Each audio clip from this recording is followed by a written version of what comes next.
Kopi merupakan salah satu minuman yang banyak disukai oleh masyarakat Indonesia dan sudah menjadi gaya hidup masyarakat. Di mana banyak orang yang mengatakan, jika melewati pagi hari tanpa secangkir kopi, rasanya ada yang kurang lengkap. Nah, manfaat kesehatan dari kopi mungkin yang populer di kalangan masyarakat adalah sebagai penghilang kantuk. Tetapi banyak sekali pro dan kontra dari manfaat kesehatan kopi sendiri. Nah, berikut kita akan bahas apa sih manfaat kopi untuk kesehatan tubuh kita. Karena ternyata banyak manfaat lainnya selain sebagai penghilang kantuk. Jadi, mengkonsumsi kopi banyak sekali memiliki manfaat untuk kesehatan tubuh. Karena di dalam kopi ternyata mengandung beberapa senyawa yang memberikan manfaat kesehatan untuk tubuh kita. Yang pertama, kopi mengandung kafein.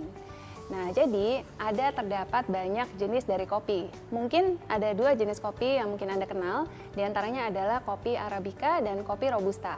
Nah, dilihat dari jumlah kafeinnya, ternyata kopi Robusta mengandung jumlah kafein yang lebih tinggi atau lebih besar dibandingkan dengan kopi Arabica. Nah, apa sih fungsi dari kafein? Ternyata kafein dapat merangsang sistem saraf pusat sehingga dapat menyebabkan meningkatnya kewaspadaan dan juga gairah. Nah, inilah yang digunakan oleh beberapa orang sebagai penghilang kantuk ketika mengkonsumsi kopi. Nah, manfaat dari kafein yang lainnya adalah ternyata beberapa penelitian memperlihatkan dapat membantu mengontrol asupan makan. Caranya adalah kafein ternyata dapat memperlambat pengosongan lambung dan juga dapat mempengaruhi hormon yang dapat mengontrol asupan makan atau nafsu makan. Di mana beberapa penelitian memperlihatkan ketika seseorang mengkonsumsi kopi beberapa jam sebelum makan, ternyata dapat membantu mengurangi asupan makanan perharinya yang dikonsumsi, sehingga dapat membantu mengurangi asupan makan per hari, sehingga dapat membantu untuk menurunkan berat badan. Kandungan kafein yang terdapat pada kopi ternyata membuat adiksi atau ketagihan. Jadi ternyata ketika seseorang mengkonsumsi kopi, ternyata kafein yang terdapat pada kopi dapat merangsang otak untuk menghasilkan hormon dopamin. Nah, hormon dopamin ini merupakan happy hormone yang membuat seseorang merasa senang ketika mengkonsumsi kopi yang mengandung kafein dan juga dapat meningkatkan mood seseorang. Semakin seseorang mengkonsumsi kopi, semakin banyak kafein yang dikonsumsi, sehingga semakin dopamin dilepaskan, sehingga membuat seseorang tersebut semakin ketagihan dalam mengkonsumsi kopi.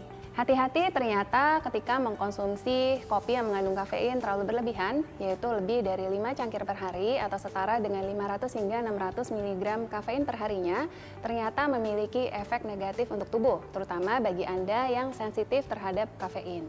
Biasanya gejalanya denyut nadi akan meningkat, kemudian adanya rasa cemas, lalu sulit tidur, dan juga beberapa ada yang memiliki gejala peningkatan dari frekuensi buang air kecil ketika mengkonsumsi kopi terlalu berlebihan.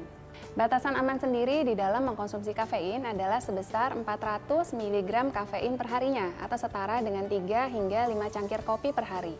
Tetapi hati-hati perhatikan bagi Anda yang sensitif terhadap kafein atau tubuh Anda memetabolisme lambat untuk kafein sendiri, Anda harus membatasi konsumsinya jangan terlalu berlebihan. Disarankan konsumsi kafein dikurangin sebesar 200 mg per hari atau setara dengan 1 hingga 2 cangkir kopi per harinya. Di mana waktu terbaik untuk mengkonsumsi kopi yaitu pada saat kadar kortisol di dalam darah Anda rendah. Di antaranya pada pukul setengah 10 pagi hingga pukul setengah 12 siang atau pada pukul setengah 2 siang hingga pukul 5 sore. Lalu bagi Anda yang memiliki gangguan di pencernaan, salah satunya adalah GERD atau reflux asam lambung ke atas, Anda disarankan untuk membatasi konsumsi kopi tidak boleh terlalu berlebihan atau disesuaikan dengan kemampuan masing-masing. Dan yang terakhir, untuk mendapatkan manfaat yang maksimal dari kopi, Anda disarankan untuk tidak menambahkan gula terlalu banyak pada kopi yang Anda buat, kemudian jangan menambahkan susu full cream terlalu banyak dan juga creamer terlalu banyak ke dalamnya, agar manfaat dari kopi bisa didapatkan secara maksimal. Saya Dr. Fendi Nugraha, spesialis gizi klinik untuk Hidup Sehat Plus.